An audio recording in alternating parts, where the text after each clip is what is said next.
हूं आपके आगे 16 जुलाई 2020 के इंपॉर्टेंट करंट अफेयर का वीडियो लेके। आशा करता हूं आप सभी बहुत अच्छे होंगे। आप सभी को राधे राधे मेरी तरफ से। Star IQ education YouTube channel में आप सभी का स्वागत करता हूं। और अगर आपने अभी तक इस चैनल को सब्सक्राइब नहीं किया है तो चैनल को सब्सक्राइब करिएगा और पास में बेल आइकन को तो यकीनन आप लोग प्रेस करिएगा ही, ताकि जितनी भी वीडियो मैं अपलोड करूं उनका नोटिफिकेशन सबसे पहले आप ही को मिले। अब 5000 सब्सक्राइबर होने ही वाले हैं, थोड़ी सी कमी रही है, तो आज तो आप जोर लगा ही दीजिएगा अपना कि ये 5K आपको आज दिख ही जाए जल्दी ही। अगर हम लोग ऐसे ही बढ़ते रहे आगे, जल्दी ही आपका प्यार मिलता रहा, तो आप लोगों के लिए बहुत सारे न्यू सेगमेंट शुरू करने की सोच रखी है मैंने। बहुत जल्द आप लोगों को बायोलॉजी की डेली क्लास मिलेगी, बायोडोज मिलेगी, मैं पढ़ाऊंगा आपको और बहुत अच्छे तरीके से डिटेल और फुली फनी वे में पढ़ाऊंगा आपको। मतलब बायोलॉजी से मोहब्बत करवाना दूं तो आप मुझे कह देना, सच में आपको मोहब्बत हो जाएगी। विद MCQ का लाइव सेशन भी लेके आऊंगा, मतलब एक साथ हजारों क्वेश्चन के MCQ करेंगे तो आपका कुछ छूट नहीं जाएगा बायोलॉजी से। चाहे आप कोई भी एग्जाम दे, आपका अगर साइंस का पोर्शन रहेगा तो मैं उसमें से आपका कोई भी कमी नहीं आने दूंगा, ठीक है जी। और दूसरी बात, न्यूज़पेपर का बहुत सारे बच्चे रिक्वेस्ट कर रहे हैं, तो न्यूज़पेपर भी आप लोगों के लिए रहेगा ही रहेगा। बहुत जल्दी न्यूज़पेपर के आर्टिकल पेज हैं वो भी मैं शुरू करने वाला हूं। के अलावा कंप्यूटर का भी सेगमेंट होगा और कुछ MCQ के पोर्शन है, NCERT भी इवन जो है वो भी आपको मिल जाएगी, ठीक है। तो आप हंसते रहिए, मुस्कुराते रहिए और आगे बढ़ते रहिए, और चैनल को सब्सक्राइब करना तो बिल्कुल मत भूलिएगा। टेलीग्राम चैनल है अपना स्टार IQ PDF के नाम से, आप इसे भी ज्वाइन कीजिएगा। अगर आपको PDF चाहिए तो स्टार IQ क्विज के नाम से टेलीग्राम ग्रुप भी है, आप उसे ज्वाइन कीजिएगा। अपने फ्रेंड्स को भी ऐड करिएगा, वहां पे डेली क्विज होती ही रहती है सुबह से लेकर शाम तक। Facebook page star IQ education है और यही इंस्टाग्राम है, आप इन्हें भी फॉलो कर सकते हैं। कल मैंने आपसे क्वेश्चन पूछा था, पहला क्वेश्चन था कि बक्सर की लड़ाई ईस्ट इंडिया कंपनी द्वारा किसके साथ लड़ी गई। तो इस क्वेश्चन का बिल्कुल सही आंसर था मीर कासिम। ए ऑप्शन जो है बिल्कुल ठीक था इस क्वेश्चन का। बक्सर की लड़ाई 22 अक्टूबर 1764 को ब्रिटिश ईस्ट इंडिया कंपनी और मीर कासिम, बंगाल के नवाब, अवध के नवाब और मुगल सम्राट शाह आलम द्वितीय की संयुक्त सेनाओं के बीच में जो है वो लड़ी गई थी। इस लड़ाई में अंग्रेजों का नेतृत्व हेक्टर मुनरो ने किया था, तो ये पॉइंट भी आप याद कर सकते हैं अपने साथ में। आइए पढ़ते हैं आज का पहला क्वेश्चन क्या है कि हाल ही में BCCI ने अपना अंतरिम CEO किसे बनाया है। बहुत अच्छा क्वेश्चन है जो आपको याद रखना ही रखना है। तो अभी हाल ही में BCCI ने अपना अंतरिम CEO बनाया है हेमांग अमीन को। ए ऑप्शन जो है इस क्वेश्चन का हमारा बिल्कुल ठीक रहेगा, जो कि आपको फोटो में दिखाई दे रहे हैं, यही है हेमांग अमीन। इन्हें राहुल जौहरी का जो है वो स्थान मिला है, क्योंकि आपको मैंने शायद थोड़े दिन पहले ही पढ़ाया था कि राहुल जौहरी का इस्तीफा जो है वो BCCI ने स्वीकार कर लिया है। अब बात BCCI की हुई है, तो BCCI का फुल फॉर्म क्या है? Board of cricket for cricket in India, board of control for cricket in India, ठीक है, माफ करिएगा, board of control for cricket in India. आप ये फुल फॉर्म याद रखिएगा। हिंदी में इसे क्या कहते हैं? भारतीय क्रिकेट नियंत्रण बोर्ड। अच्छा, BCCI करता क्या है? तो भारत में क्रिकेट मैच को BCCI ही रेगुलेट करता है।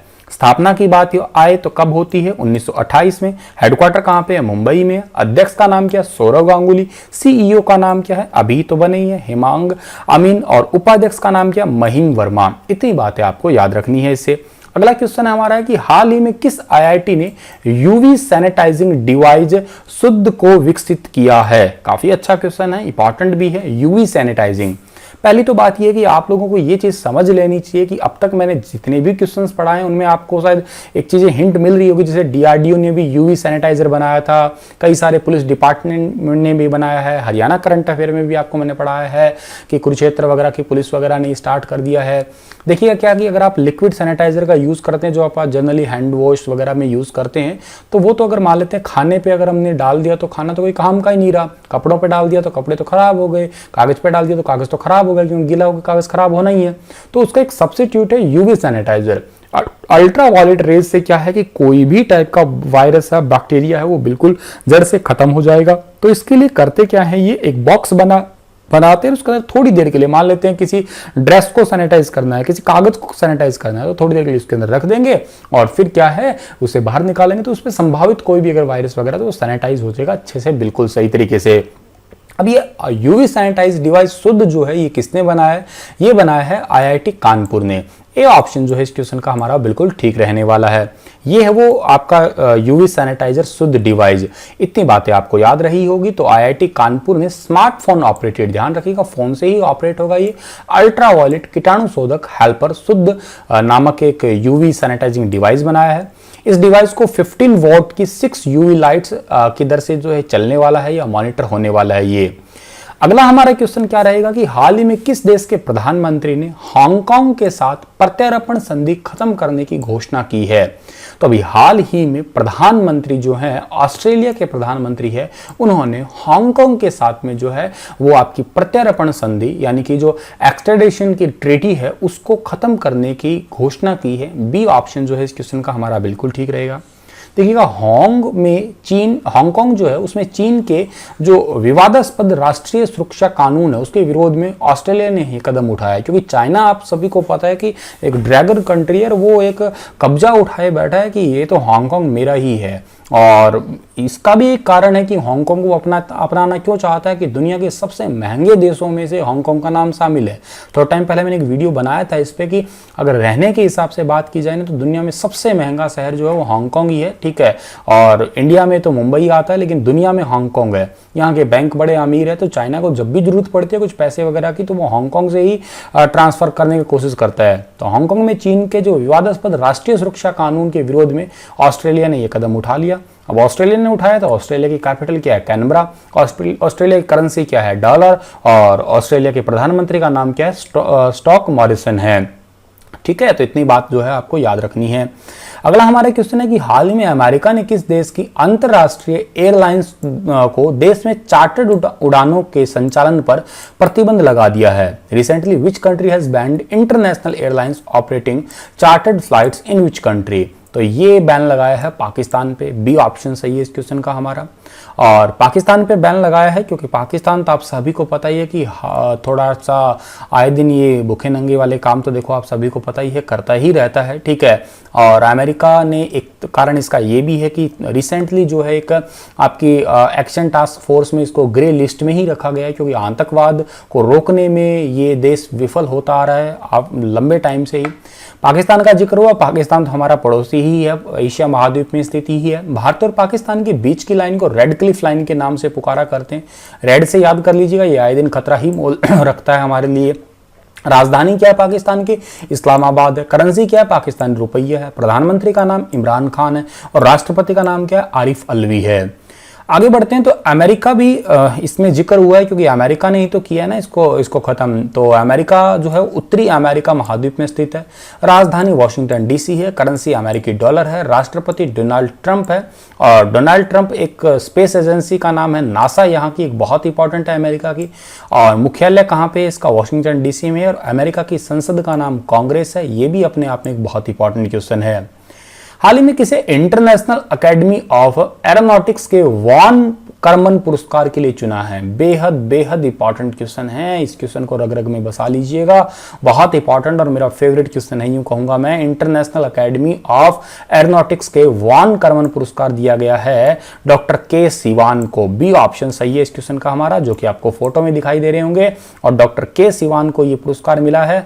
वॉन कर्मन पुरस्कार की शुरुआत 1982 में की गई थी। और डॉक्टर के सिवान है कौन, ये है इसरो के चेयरपर्सन। वेरी इंपॉर्टेंट भाई। इसरो का फुल फॉर्म क्या है, इंडियन स्पेस रिसर्च ऑर्गेनाइजेशन। और इसका हिंदी में क्या नाम है, भारतीय अंतरिक्ष अनुसंधान संगठन। हेडक्वार्टर बेंगलुरु कर्नाटक में। स्थापना 15 अगस्त 1969 को हुई। संस्थापक का नाम विक्रम साराभाई या पूरा नाम विक्रम अंबलाल साराभाई। अभी वर्तमान में चेयरपर्सन का नाम क्या है, डॉक्टर के सिवन है। इंटरनेशनल एकेडमी ऑफ एरोनॉटिक्स की तरफ से अवार्ड मिला है। इसका हेडक्वार्टर कहां पे, पेरिस फ्रांस में। और संस्थापक का नाम क्या है, डॉक्टर थियोडोर वॉन कर्मन है। इनके जो है अंतरिक्ष प्रयासों की वजह से इन्होंने चंद्रयान मिशन को जो है वो बनाया तो था ही एटलीस्ट, ठीक है, वो सफल नहीं हो पाया तो खैर करें ही क्या। काफ़ी सारे अंतरिक्ष योगदानों की वजह से कि युविका कार्यक्रम भी इन्होंने 9th क्लास के स्टूडेंट के लिए शुरू किया था। इन सभी को मद्देनजर रखते हुए इस पुरस्कार के लिए इन्हें चुना गया है। हाल ही में विधु पी नायर किस देश में भारत के अगले राजदूत नियुक्त हुए हैं। विधु पी नायर जो कि आपको फोटो में दिख रहे हैं, विधु पी नायर तुर्कमेनिस्तान में भारत के अगले राजदूत नियुक्त हुए हैं। ए ऑप्शन जो है इस क्वेश्चन का बिल्कुल ठीक रहेगा। विधु नायर जो है वर्तमान में विदेश मंत्रालय में निदेशक के रूप में जो है कार्यरत है। अब तुर्कमेनिस्तान की बात हुई है तो मैप में तुर्कमेनिस्तान को देखिएगा। यहाँ की राजधानी क्या है? अशकाबाद। करेंसी क्या है? तुर्कमेनिस्तानी मनात। राष्ट्रपति का नाम क्या है? गुरबंगुल। ठीक है, आप इतना ही याद रख लीजिएगा, गुरबंगुल। ठीक है, पूरा नाम तो इनका बहुत ही गंदा सा है, गुरबंगुल बर्दिमुहामेंदो। ठीक है, आप पर छोटा सा याद कर लीजिएगा, गुरबंगुल। और राष्ट्रीय खेल क्या है यहाँ का? फुटबॉल है। अगला क्वेश्चन है, विश्व युवा कौशल दिवस वर्ल्ड यूथ स्किल डे कब मनाया जाता है? तो वर्ल्ड यूथ स्किल डे मनाया जाता है हर साल 15 जुलाई को। सी ऑप्शन सही है इस क्वेश्चन का हमारा। अच्छा, 15 जुलाई को ही क्या मनाया जाता है? हरियाणा में हरियाणा तरु दिवस मनाते हैं। अच्छा, 15 जुलाई को वर्ल्ड यूथ स्किल डे मनाया जाता है। तो आपसे एक छोटी सी गुजारिश करूं, क्या आप ये ऐसा कोशिश कर सकते हैं आज? अगर कर सकते हैं तो मैं मानूंगा कि आपने बहुत अच्छा काम किया। वो 1 जुलाई से लेके और 15 जुलाई तक के जितने भी डे हैं आप सारे के सारे डिटेल से कमेंट में लिख डालिएगा आप। मतलब जैसे 1 जुलाई को डॉक्टर डे मनाया जाता है, ऐसे आप ऐसे तारीखों के हिसाब से 2 को है क्या कोई, या नहीं भी हो सकता है, स्किप मारिएगा, 3 है, 4 है, 5 है, ऐसे आप ना सिक्वेंस वाइज लिखिएगा। ठीक है, तो लिख सकते हैं तो 1 से 15 तक के लिखिएगा, बड़ा अच्छा लगेगा मुझे भी। और ये तो बात हो ही गई हमारी है। और इस दिवस का उद्देश्य क्या है? युवाओं में कौशल बेहतर आजीविका को देने के लिए, ताकि थोड़ा रोजगार वगैरह देने के लिए भी अपनी स्किल को पहचान के कोई काम तो कर ही सकते हैं टैलेंट के हिसाब से। इस दिवस को मनाने की घोषणा की किसने थी? संयुक्त राष्ट्र यूएन ने की थी। अच्छा, हाल ही में किसने ATL app development module launch किया है? तो अभी हाल ही में ATL app development module launch किया है नीति आयोग ने। बी ऑप्शन सही रहेगा इस क्वेश्चन का हमारा। ATL ऐप डेवलपमेंट मॉड्यूल युवा इनोवेटर्स को बहुत सारी भारतीय भाषाओं को में मोबाइल एप्लीकेशन बनाने के लिए सक्षम बनाएगा। क्योंकि बहुत सारी जैसे मान लेते हैं मलयालम में कोई, अभी हिंदी तो ठीक हम पढ़ रहे हैं, लेकिन केरला के अंदर हिंदी ना पढ़ पाए तो क्या होगा? ठीक है, तो उनको मलयालम में चाहिएगा ना, तेलुगु में चाहिए, या तो किसी और राज्य को, किसी को सिंधी में चाहिए। तो ऐसे डिफरेंट लैंग्वेज में इंडिया की जो एप्लीकेशन बनाने के लिए जो है ये ATL डेवलपमेंट मॉड्यूल रहेगा। नीति आयोग की बात हुई है, नीति का फुल फॉर्म क्या है? National institution for transforming India. अच्छा, ये योजना आयोग के ऊपर बना था, ये याद रखिएगा। नीति आयोग के अंदर जो है वो सभी राज्यों के मुख्यमंत्री शामिल होते हैं। नीति आयोग की स्थापना 1 जनवरी 2015 को हुई है। नीति आयोग का हेडक्वार्टर न्यू दिल्ली में है। नीति आयोग के अध्यक्ष का नाम नरेंद्र मोदी है, यानी कि प्रधानमंत्री ही है। उपाध्यक्ष राजीव कुमार है। पहले उपाध्यक्ष अरविंद पनगड़िया थे, याद रखिएगा। इसके CEO का नाम क्या है? अमिताभ कांत है।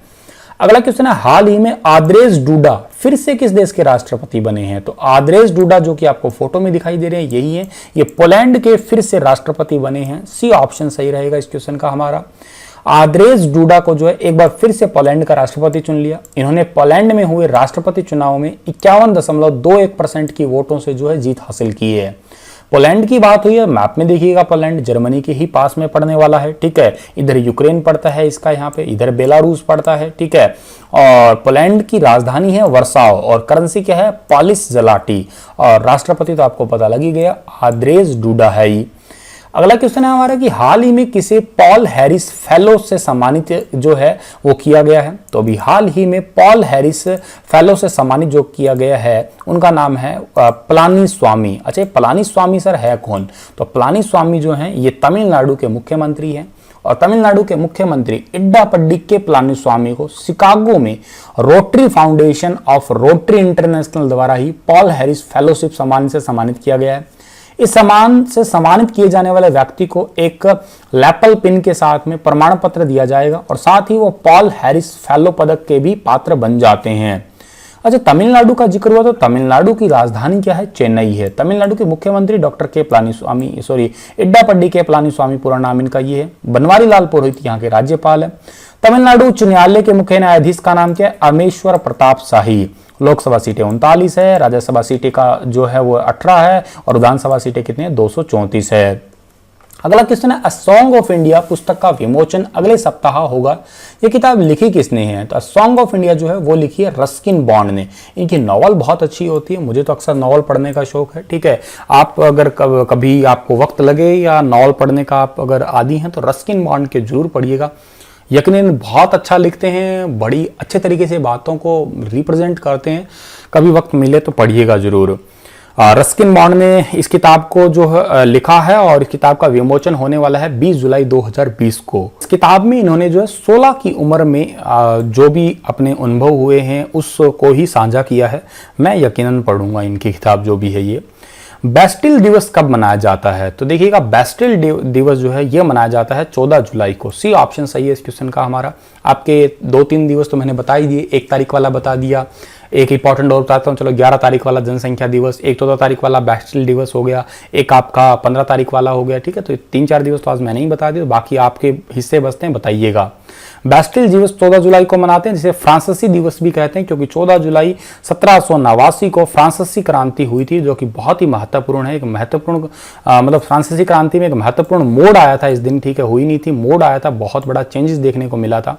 दैट्स वाई ये बेस्टिल दिवस के रूप में मनाया जाता है। चलिएगा, इतने ही थे आज के क्वेश्चन। आप लोगों के लिए आज क्वेश्चन है कि निम्नलिखित में से किसे मराठा मेकियावेली कहा जाता है? मराठा मेकियावेली किसे कहते हैं? नाना फडणवीस को कहते हैं क्या, बालाजी विश्वनाथ को कहते हैं क्या, या नारायण राव बाजीराव को, या संभाजी को? डिटेल से बताइएगा, मराठा के बारे में बताइएगा, कौन मराठा की स्थापना करने वाले थे, पूरा अच्छे से बताइएगा। इसी के साथ ये लेक्चर समाप्त होता है। उम्मीद करता हूँ चीजें समझ आई होंगी। फिर हाजिर होऊंगा लेटेस्ट अपडेट के साथ में। तब तक के लिए आप हंसते रहना, मुस्कुराते रहना। धन्यवाद।